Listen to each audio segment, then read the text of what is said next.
আমি সকলকে ধন্যবাদ জানাই নতমস্তকে আমাদের কর্মী সমর্থক যারা বাংলার বিভিন্ন প্রান্তে আজকে এই ভার্চুয়াল র্যালিতে অংশগ্রহণ করেছেন। আমরা নেত্রীর কথা শুনেছি, তার থেকে আজকে এই বিশেষ দিনে 21শে জুলাইয়ের দিনে তার কথা আমরা মননে স্মরণ করেছি, চিত্তে গ্রহণ করেছি এবং চলার পথে আগামী দিন বাস্তবে রূপায়ণ করার চেষ্টা করব। তার থেকে দিক নির্দেশিকা নিয়ে তৃণমূল কংগ্রেস আগামী দিনে সাংগঠনিকভাবে আরও শক্তিশালী হবে। আমি সকলকে ধন্যবাদ জানাই যারা দিল্লির কনস্টিটিউশন ক্লাবে এসে আমাদের ভার্চুয়াল रैली अंशग्रहण करेছেন। दूसरे दलों के जो भी लीडर्स सब आए हुए हैं, मैं सबको तहे दिल से शुक्रिया अदा करता हूं। जितने भी सीनियर्स आए हुए हैं सबको बहुत बहुत धन्यवाद।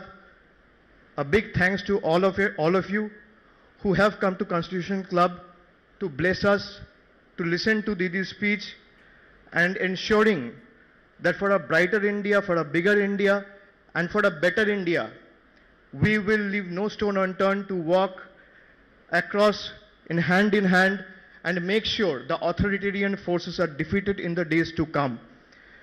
We will not be cowed down by their intimidation tactics. We will not be intimidated by or cowed down by their ploys. We will head our head held high, and we will make sure the Trinamool Congress, under the guidance and leadership of its Honorable Chairperson Mamata Banerjee, will continue to work for the betterment of the society and its people. We thank every booth worker, we thank every block leader of Trinamool Congress, every district leader of Trinamool Congress for their indefatigable contribution, especially in the last assembly election. The way they have stood with us, the way they have shown their courage,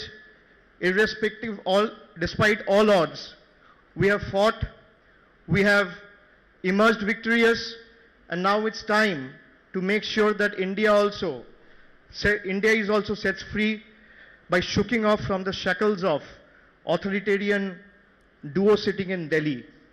We have to make sure that no matter what, Trinamool Congress will continue to fight till the last drop of its blood, and Trinamool Congress will fight under the guidance of its chairperson.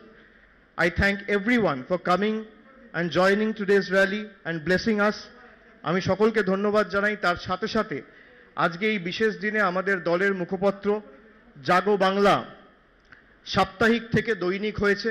দীর্ঘ 17 বছর আগে আমাদের এই মুখপত্র যাত্রাপথ শুরু হয়েছিল মমতা বন্দ্যোপাধ্যায়ের হাত ধরে।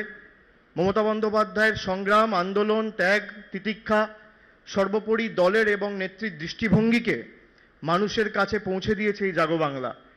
আজকে নেত্রীর হাত ধরে সেই জাগো বাংলা সাপ্তাহিক থেকে দৈনিক হয়েছে।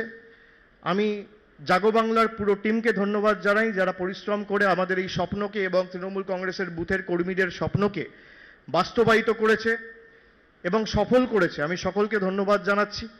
এবং বুথ স্তরে কর্মী যারা আছে, যারা আজকে বাংলার বিভিন্ন প্রান্তে সমবেত হয়েছে, যারা মোবাইল ফোনে দেখছে, ল্যাপটপে দেখছে, টিভিতে দেখছে, ভার্চুয়ালি আমাদের সাথে কানেক্টেড রয়েছে, আমি নতমস্তকে সকলকে কৃতজ্ঞতা এবং বিনম্র চিত্তে আমার ধন্যবাদ, কৃতজ্ঞতা, অভিনন্দন, প্রণাম জানাচ্ছি।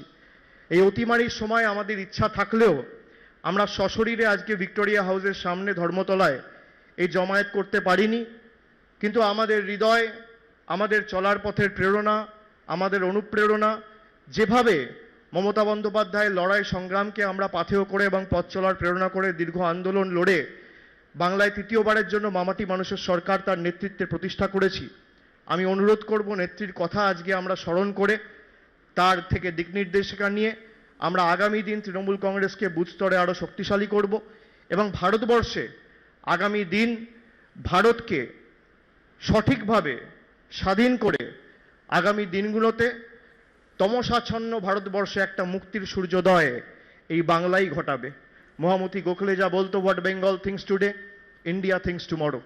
আজকে সেই কথা বাস্তবে বাংলা প্রমাণ করেছে। এবং অক্ষরে অক্ষরে বাংলা সেটা প্রমাণ করেছে যে বাংলা যা আজকে ভাবে সমগ্র দেশ আগামীকাল ভাবে।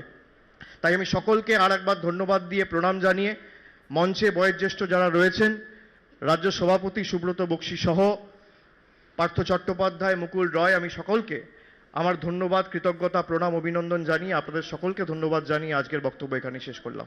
জয় হিন্দ, বন্দে মাতরম, জয় বাংলা।